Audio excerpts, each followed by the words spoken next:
In this video, I melt some metal, I come out of the attic, I melt some more metal, and I impact something. Welcome back to my GMC Sonoma Minitruck build, and in the last episode we got the cab back on the frame. Also did a little bit of painting. If you're new to this build or you want to catch up, I'll leave a link to that video over here. In this video I want to get this frame horn back onto the frame. So my plan is to put on the fenders on either side, get the rad support in, and then I can mount the frame horn underneath that and hold it in place. So the reason why it's cut off is because I body dropped the truck 3 inches and I had to lower the frame horn so that the fenders align with the cab.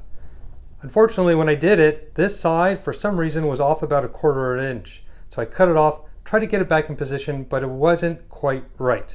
So this time I need to get it in the right spot. With the plan in hand, I have to go digging for some parts. First the fenders, then the rad support. I also need to find all the hardware for them.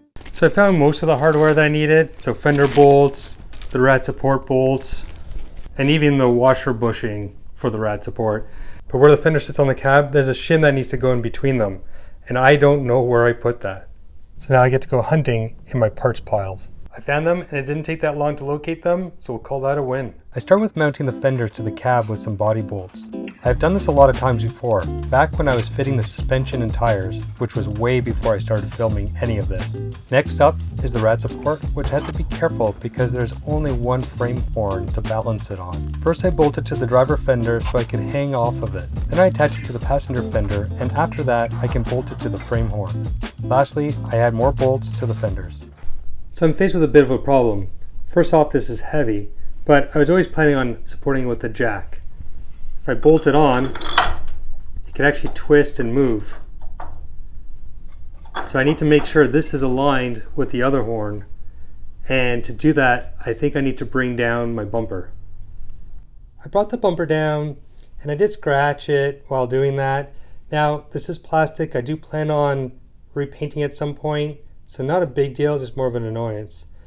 There are fog lights on it. I took the lower valance off a while ago, but I'm worried they're going to get in the way or they might get damaged as I'm doing this test fit. So first, I'm going to take these off. Fog lights are held in by 2 bolts, so it's a fairly easy job to disassemble.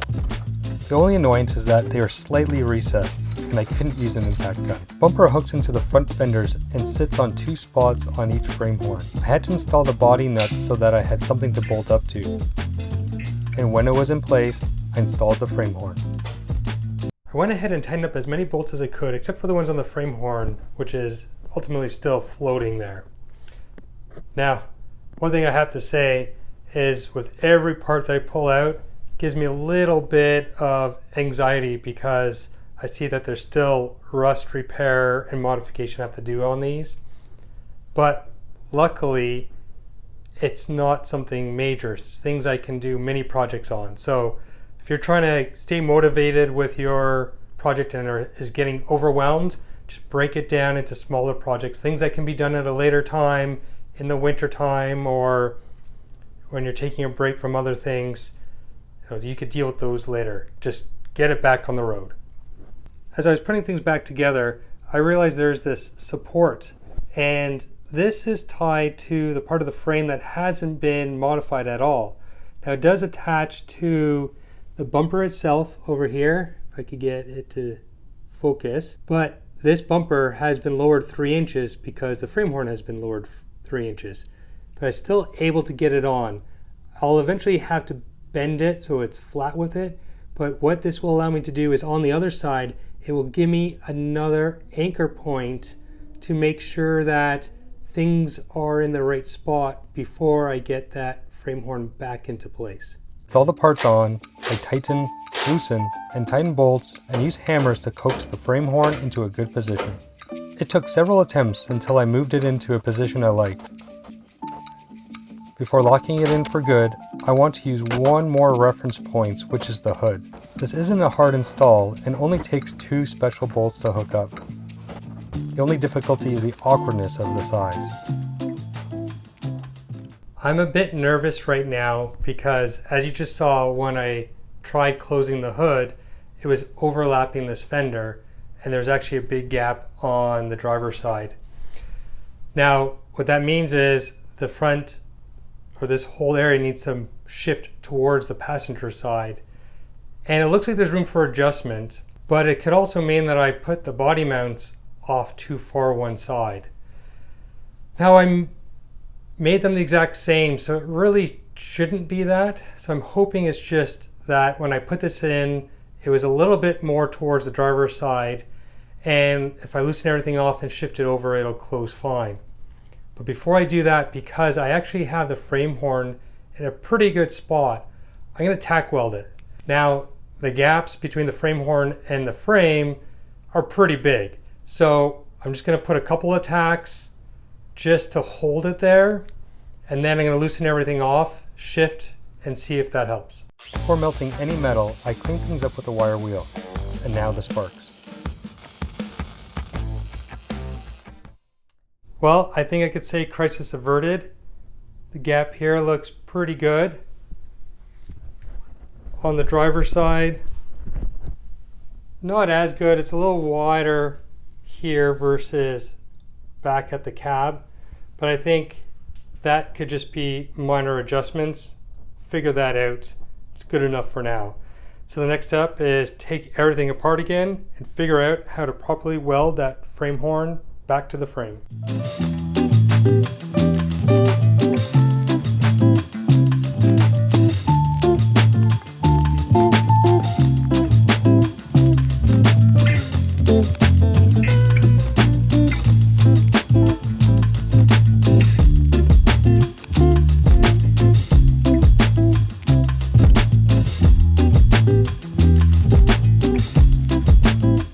And this is my plan.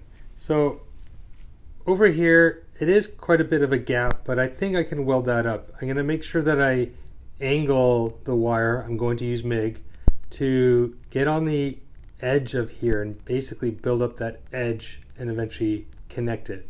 I'm also not going to grind down any of the weld here because that'll give it additional strength. Over here, this is where the steering box mounts, and I do have enough clearance because I've had it together, but I'm thinking of removing some of this area because it starts to come out towards the camera here, and this part is more inside, so I want to use this and curve it in so it's aligned more to where the black painted part is. And I'll probably use maybe some scrap like here where it's already bent to see what I can fit. In the top part, I have some scrap 3/16, so I just need to shape that down and fit it, and I can weld that up. On this side, it's not so bad up to about here, so I'll be able to weld that up. And then here, I'm just going to have to cut out a piece of scrap that can fit in there to weld it together. More wire wheel action on the areas I couldn't get to with everything together. And now to start welding. A bit of a public service announcement. There are a lot of fumes, and I should be wearing a respirator mask. And I do put one on a bit later. Now let's speed things up.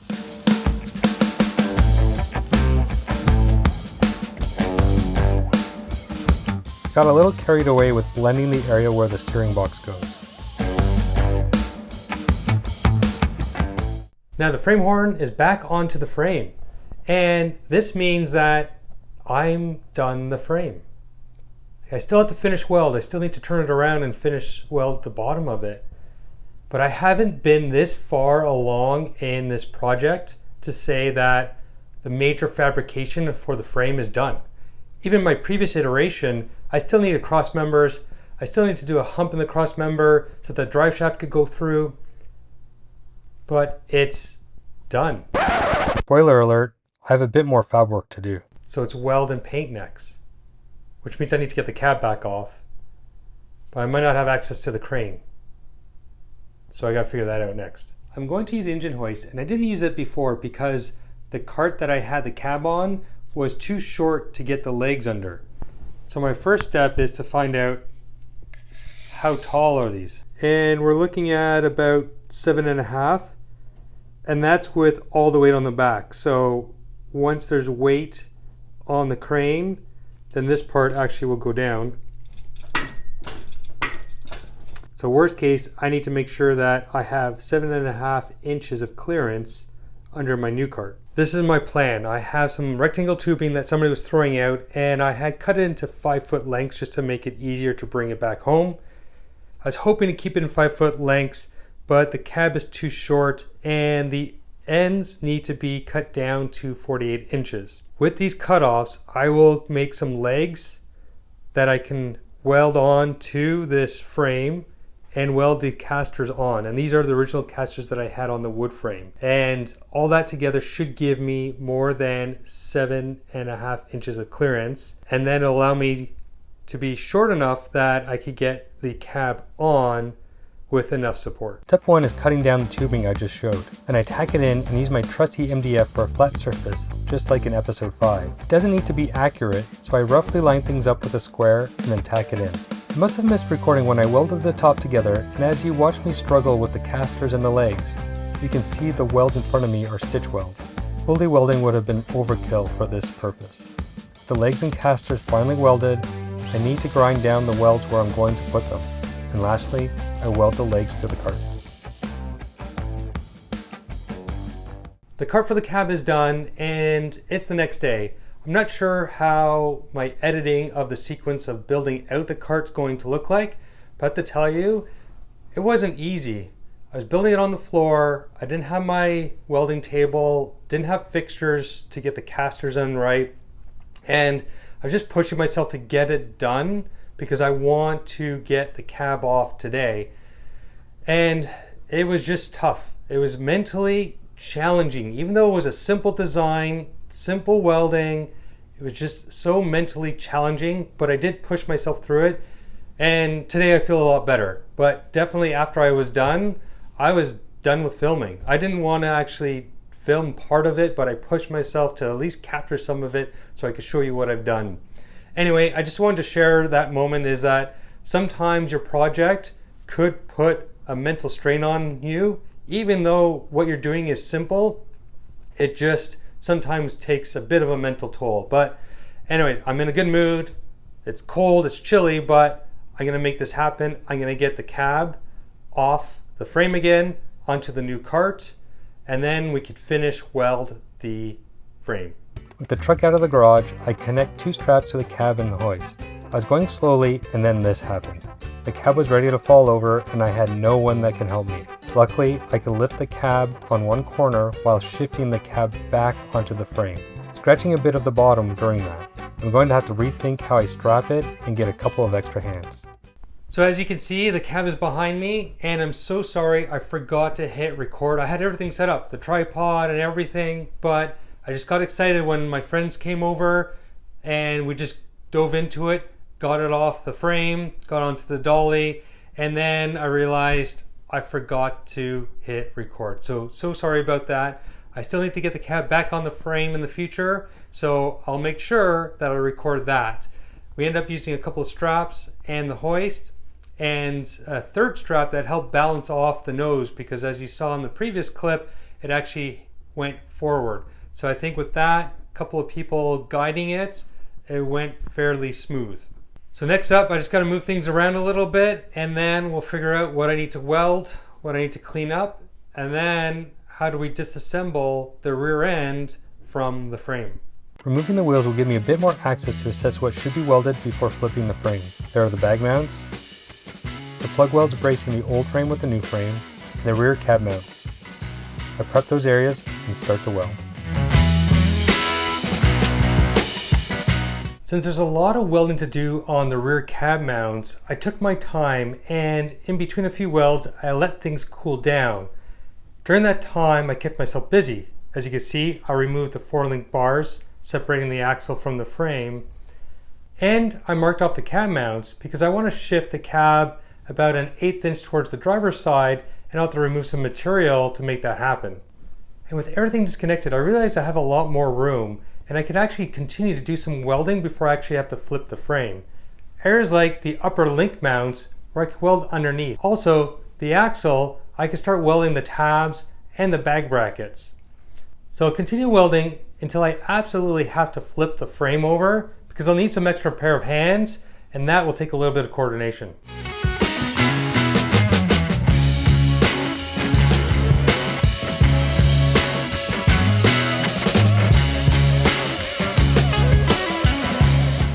Slight change of plans. I'm having a couple people come over tomorrow to flip the frame over. So instead of welding on the axle tabs as well as the airbag mounts, I'm gonna save that for later. I've already moved the rear end over here, and I did remove the axle shafts on both sides to make it a little bit easier. So that's set up, ready to go. Once the frame's flipped over, I can then start addressing the rear end welding. Now there's two more things I need to do before we can flip it. One is remove the material so I can slide the cab over by 1/8 of an inch. It's already been marked. Second, I need to cut off all these supports so that it will be separated from the table. So I'll work on those two things next. I started with using a small belt sander, but it was taking too long. Then I switched to a carbide burr to get most of the material off, and although they are great, they create these shards that I have mistakenly brought into the house where my family members have got them stuck in their foot. So reluctantly, I use it and make sure I sweep and vacuum as much as I can. After each hole is roughly done, I use the belt sander to finally tune them. Now with that job done, it's time to cut away the frame from the frame table. It's the first time it's going to be disconnected in months. So pretty excited about that. As you can see, I set up some chains and straps to hold it on the back end. And then on the front end, I'm just using a jack with a piece of wood underneath to hold it there. My plan is to start from the back and move my way forward, cutting away at the frame table first, and then going back and removing all the bracing, especially in the back here where there's really just two spots that is connected to the frame table. Some of the other bracing I can do at a later time. Now this hoist does slowly leak, so I'll have to keep an eye on that. Now it's not like it will fall suddenly, but it will go down, and as this is cut away and I'm working on the front, I'll just have to keep an eye to make sure it doesn't go down too far and maybe give it a few pumps to get it back to the right spot.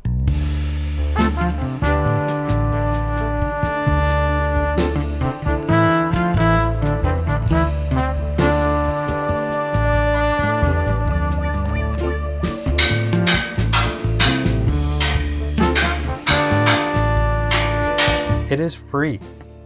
Now is the delicate process to drop it down onto the frame table.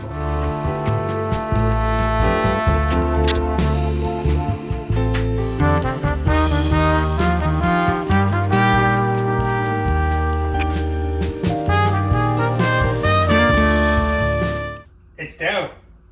That's amazing. A little hairy, a little scary, but I took everything slow and it's down. Next scary part will be to flip this. We used the hoist to rotate the frame on its side, then shifted it to the wall, and at this time we decided to leave it as is. I added some straps to make sure it doesn't move. So I have to apologize again, I forgot to hit record, but all you missed was me using the hoist while a couple of my friends guided the frame until it was vertical. Then afterwards you caught on how we got into this position. So here's where I'm at. I have to cut away the material here and down below because originally I covered over these bolts which are for the front sway bar. So my plan is cut this off and then figure out how I can bring in the frame horn back to the original part. Then over here, this is the bottom of my shock tower. So I gotta weld that up on both sides. Moving along, have to weld in the bottom of the cab mount. Where we transition, need to do some welding and also have a cap here. Have to weld the bottom of this cab mount. It's gonna be a little tight over here because we're close to this cross member. Then I have to weld up the plate that I've done. Gonna be tricky is this plate here. I didn't weld any of that on the bottom side, so that's completely upside down with not much room. Then the bottom of the upper bag bracket. Also need to finish welding the shock mount, bottom of these cross members, and some cleanup. Again, this won't be so bad, but doing the same on the other side might be a little bit tricky. And then just some of the gaps that I just missed when I was trying to weld this upside down. I start off at the front since it'll be the most work. First I cut out the plate, sand down the excess material, clean it with a variety of wire brushes. I tried different rust converter, which is a spray then dry one. I'm not really impressed with it though. To give it as much protection as I can, I use some weld-proof primer before I recap off the frame horn. Then I tack in the plate and weld it in. Frame horn is done. Next up are the shock towers. Clean them up, then weld them. Onto the front cab mounts. Clean and weld. We are now at the frame transition brace. Then weld in the filler piece. For the new part of the frame, I TIG weld it. Now I move on to the rear cab mounts, and from here on out, I'm going to do a lot of TIG welding. So let's check off what is done. Rear cab mounts, transmission cross member mount, frame plate and gusset, upper forelink mounts, shock mounts, bag mounts, and cross member. And the frame is done. It took a lot more work and more time than I thought. Yes, it still needs to be painted, but no more welding, no more fabrication. It's all done. Some welds are great looking, some are okay, and some are just terrible, but it is welded and it will hold. Now I did run into porosity again, of course, and it was strange because it was on the lower part that I was working on, not where it's up here. And I thought, well, because I'm in awkward positions, a little bit of overhead, maybe I'm dropping the torch, which could have led to it a bit. But the real reason was because the front of my machine has a fan. It was blowing air across to where I'm working. It was blowing away the argon. As soon as I turned the machine, everything was fine. I'm gonna end things off on this high note. I know I didn't get to welding the axle, but I'll do that and post it on Instagram and Shorts, so have a look on those. I hope you enjoyed this video and the series so far. Thank you to all of my subscribers. And if you're not subscribed, please do so. Please like the video, leave a comment, and next time we'll get to painting this frame. See you then.